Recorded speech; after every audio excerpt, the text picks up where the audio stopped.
This video is about ratios and proportions. So before we get to a proportion, we're going to talk about what a ratio is. So a ratio compares two quantities. So for example, we could compare girls to boys, or we could compare apples to oranges. There's three ways that we can write ratios. So we can write them as a fraction, we can write them with a colon, or we can write them with the word to. The most common way that you're going to see them is written as a fraction. So let's practice writing some ratios. So in a first grade class, there are 6 kids coloring with red crayons, 3 kids coloring with blue crayons, 9 kids coloring with green crayons, and 6 kids coloring with purple crayons. So in the first one, we want to compare the red to the green. So there are 6 kids coloring with red crayons, and there are 9 kids that are coloring with green crayons. Then what we have to do is we have to reduce this fraction if possible, so both numbers can be reduced by 3. So this reduces to 2/3. Number 2, we have blue to the total. So we know that there's 3 kids coloring with blue. We need to figure out the total. So we're going to add 6 plus 3 is 9, plus 9 is 18, plus 6 is 24. So we have 3 out of 24. Both numbers are divisible by 3, so we get 1/8. Number 3, purple to red crayons. So there are 6 kids coloring with purple crayons and 6 kids coloring with red crayons. So this reduces to 1/1. So a proportion then, a proportion is 2 equivalent or equal ratios. And what's going to happen is usually one of the ratios is going to have a variable that we might need to solve for. So when we're solving a proportion, we're going to use cross multiplying, and we're going to round to the nearest hundredth if possible.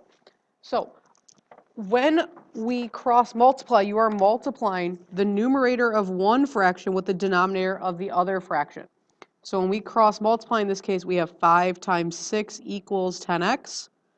So we get 30 equals 10x. We can divide both sides by 10, and we get x is 3. In number 5, we have to be careful because it's x plus 4, so I'm going to put parentheses around it because I need to know that everything has to get multiplied by the 8 for that one, and the other one is the 10 and 4. So we have 10 times 4 equals 8 times parenthesis 2x plus 4. So that whole quantity needs to get multiplied by 8. So we get 40 equals 16x plus 32. We can subtract 32 from both sides, so we get 8 equals 16x, which gets us 8 over 16. We can take an 8 out of both, so that reduces to 1/2, or as a decimal, we could write this as 0.5. Number 6, when we cross multiply, same thing here, so we have 8y equals 2 times the quantity 3y plus 1. So remember, if there's more than just a variable or a number, we need to put that whole quantity in parentheses so everything gets multiplied. So we get 8y equals 6y plus 2.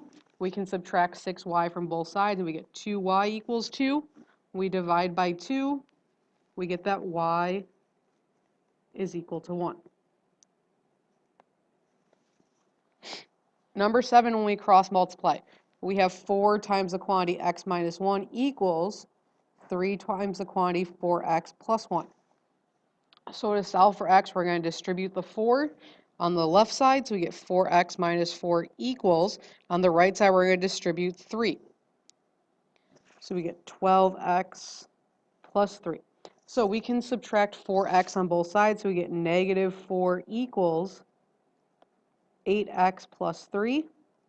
We can subtract 3 on both sides, so we get negative 7 equals 8x. When we divide by 8 on both sides, we get x equals negative 7/8. And we can also turn that into a decimal. So we get x equals negative 0.875, but we're rounding to the nearest hundredth.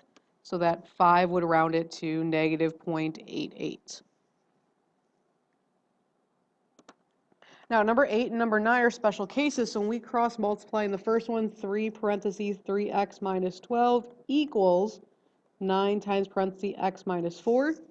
So we can distribute the 3, we get 9x minus 36 equals 9x minus 36. Now when I subtract 9x from both sides, the x's cancel out, and we're left with negative 36 equals negative 36. So this is a true statement, so when that happens, remember this is going to be infinitely many solutions. In number 9, when we cross multiply, we have 3 times 2z equals 2 times 3z minus 3. So I get 6z equals 6z minus 6. We can subtract 6z from both sides. So we're left with 0 equals negative 6. That's not a true statement. So remember, whenever this happens, this is a no solution. So let's try 2 more proportion problems that are a little bit trickier. So in these ones, when we cross multiply, we have x minus 1, the quantity x minus 1, times the quantity x plus 4 equals 10 times 5.